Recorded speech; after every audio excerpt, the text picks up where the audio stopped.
Hi friends, આજે આપણે બનાવીશું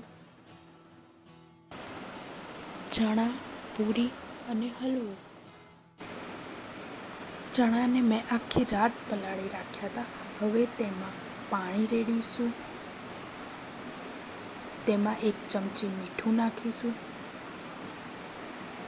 અને તેને ઢાંકીને 4 થી 5 સીટી વાગે ત્યાં સુધી કૂક કરી લઈશું.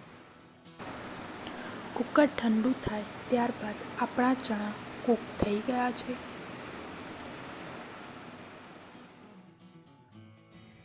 ત્યારબાદ 3 ટેબલસ્પૂન તેલ નાખીશું.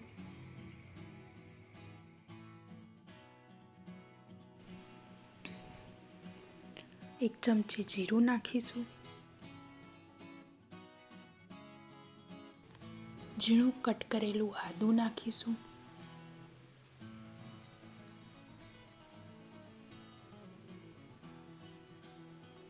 કટ કરેલા લીલા મરચાં,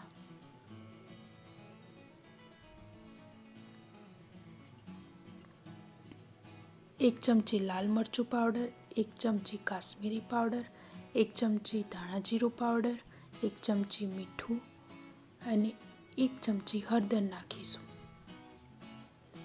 તેમાં ચણા નાખીશું અને તેને બરાબર મિક્સ કરીને 5 મિનિટ માટે કૂક કરી લઈશું. ત્યારબાદ 5 મિનિટ પછી તેને બરાબર હલાવીને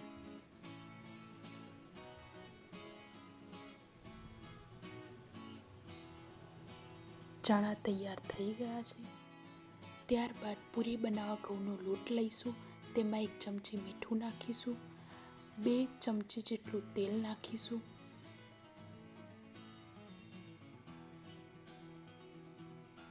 તેને બરાબર મિક્સ કરીને થોડું પાણી ઉમેરીને બહુ કઠણ પણ નહીં અને બહુ ઢીલો બી નહીં એવો લોટ બાંધી લઈશું.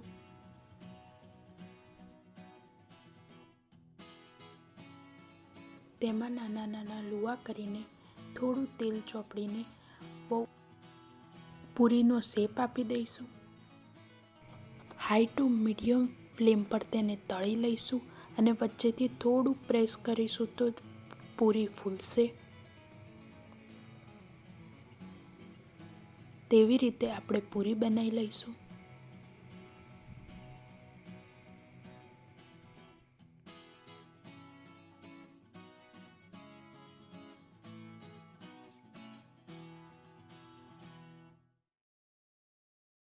હવે શીરો બનાવવા મેજરમેન્ટ પ્રમાણે 1 વાડકી ઘી, 1 વાડકી સૂજી અને 1 વાડકી ખાંડ લઈશું.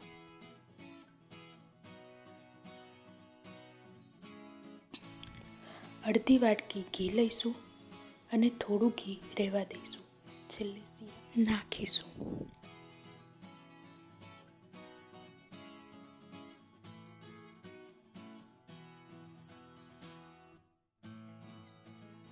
હવે ડ્રાય ફ્રૂટ્સ લીધા છે તેને ઘીમાં શેકી લઈશું.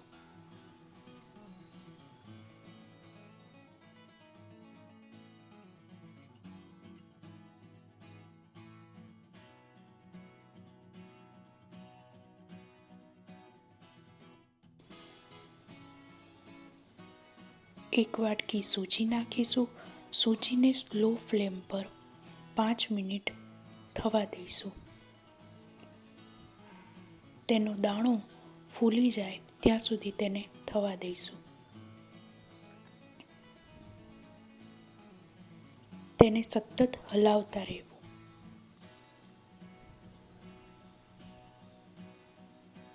જેથી તે નીચે ચોંટે નહીં. ગરમ પાણી લીધું છે તેમાં કેસર નાખીને તેને ગરમ કરી લીધું છે પાણીને અને હવે તે શીરામાં નાખીશું. પાણી હંમેશા ગરમ જ લેવું.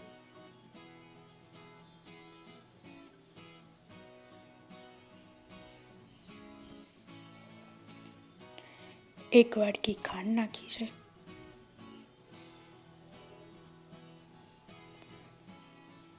અને તેને સતત હલાવતા રહેવું.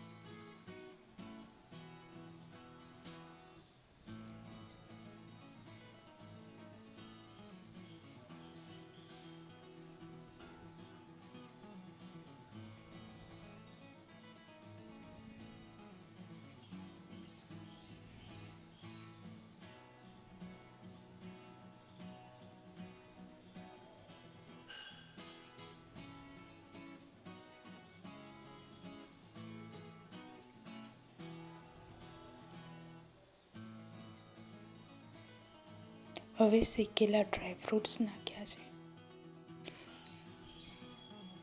1 ચમચી જેટલો ઇલાયચી પાવડર,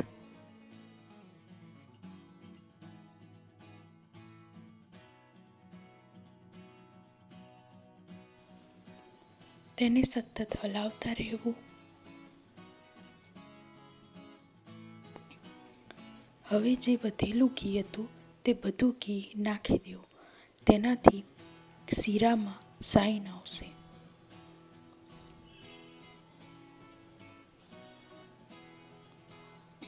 ઘી નાખ્યા પછી તેને સતત હલાવતા રહેવું.